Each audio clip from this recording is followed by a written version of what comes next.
اچھا اس پہ ذرا سے بات کو آگے بڑھاتے ہیں. یہ کیسا وصف ہے ڈاکٹر صاحب کہ کچھ کہا بھی نہیں, سب کچھ کہہ بھی گئے.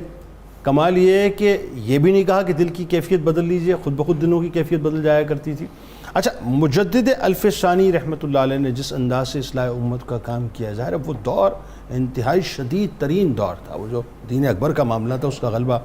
آپ ان کا پرتاؤ نظر آتے ہیں, آپ ان کی ایکسٹینشن نظر آتے ہیں. آپ نے بھی ریوائم کیا اسلام کو اسی انداز سے, ذرا اس بارے میں بتائیے.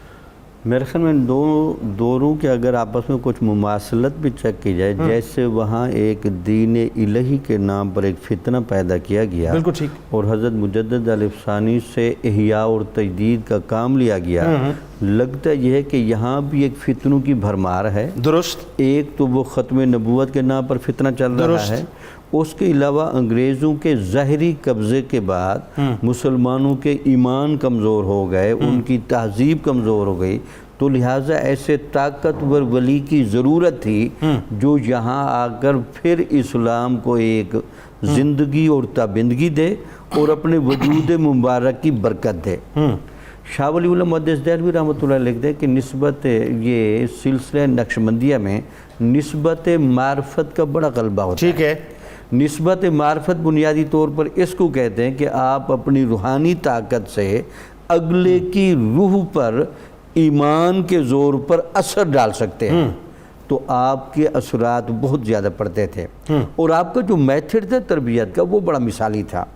ایک تو یہ تھا کہ آپ عام بندوں کو عام مثالوں سے بات سمجھا دیتے تھے تاکہ اس کو بات سمجھنے میں آسانی ہو. بلکہ ایک بہت بڑا افسر آپ کے پاس آیا تو آپ نے اس کو کہا جی آپ قرآن مجید کی تلاوت کیا کریں. ٹھیک ہے. اس نے بعد میں کچھ عرصے کے بعد اس نے کہا جناب مجھ سے تو ناغہ ہو جاتا ہے. تو آپ نے اس کو کہا جو آپ سے اوپر والا افسر ہے, اگر وہ آپ کو کوئی آرڈر دے تو آپ کو کبھی ناغے کا عذر کرنے کی ہوگی جرت؟ تو آپ نے کہا نہیں. آپ نے کہا اس کا مطلب کہ آپ اپنے سے بڑے افسر سے بھی اللہ تعالیٰ کے کلام کو اہمیت نہیں دیتے, وہ بہت نادم ہوا. انہوں نے کہا کہ یہی تو قرآن مجید ہے جس کے ساتھ ہمارا اتنا لگاؤ چاہیے اور محبت چاہیے.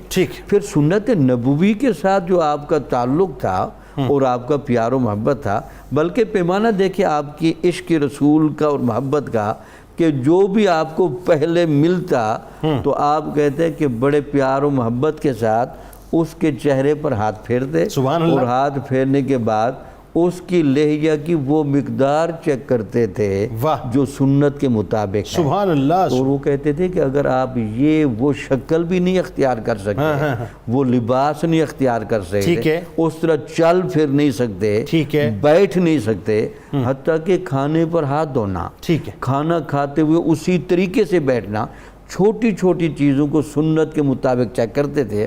جب کسی نے کہا جناب اتنی سختی سے کیا ہوگا, تو آپ کہتے تھے ہم اپنا ظاہر جب ٹھیک کر لیں گے اللہ تعالیٰ ہمارا باطن ٹھیک کر لے گا. ہم جب اپنی نبی کی اداؤں پر فدا ہو جائیں گے تو اللہ تعالیٰ ہمیں پسند کرے گا, اور ہم جو اندر سے گدلے ہیں اللہ تعالیٰ ہمیں وہاں سے بھی اجلا کر دے گا. اچھا, کتنا شدید دور تھا. آپ یہ دیکھیے 1857 کی جنگ آزادی کے بعد, ظاہر ہے یہ جو پورا 19ویں صدی کے آخر تک جو کچھ بھی معاملہ رہا ہے, آپ دیکھیے اتنا شدید دور تھا کہ فتنے فساد بھی ہو رہے تھے, جبر و ظلم بھی تھا, لیکن ان کیفیات کے اندر, اس معاشرے کے اندر, اس سوسائٹی میں کہ جہاں پر فرنگیوں کی مکمل طور پہ پاورز بھی استعمال ہو رہی تھی اور ہندو بھی جو ہیں وہ ظاہر نیکسس بنا ہوا تھا ان کا, اس کے اندر اس طرح سے کام کرنا یہ کمال بات نہیں. یہ کمال تھا, یہ آپ کا ایک انفرادی وصف تھا, بلکہ آپ کہہ سکتے ہیں کہ لوگوں کو شریعت کا پابند کرنے میں آپ نے جتنی محنت کی اور مشاقی فرمائی, بلکہ لگتا ہے یہ مجدد الف ثانی رحمۃ اللہ علیہ بھی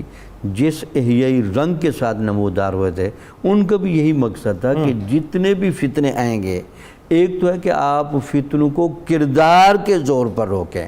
گویا کہ یہاں کردار کی بڑی دعوت تھی, کیونکہ کردار سے بڑھ کر کوئی طاقتور چیز نہیں, تو اس کا آپ ہم پوری زندگی پیغام دیں.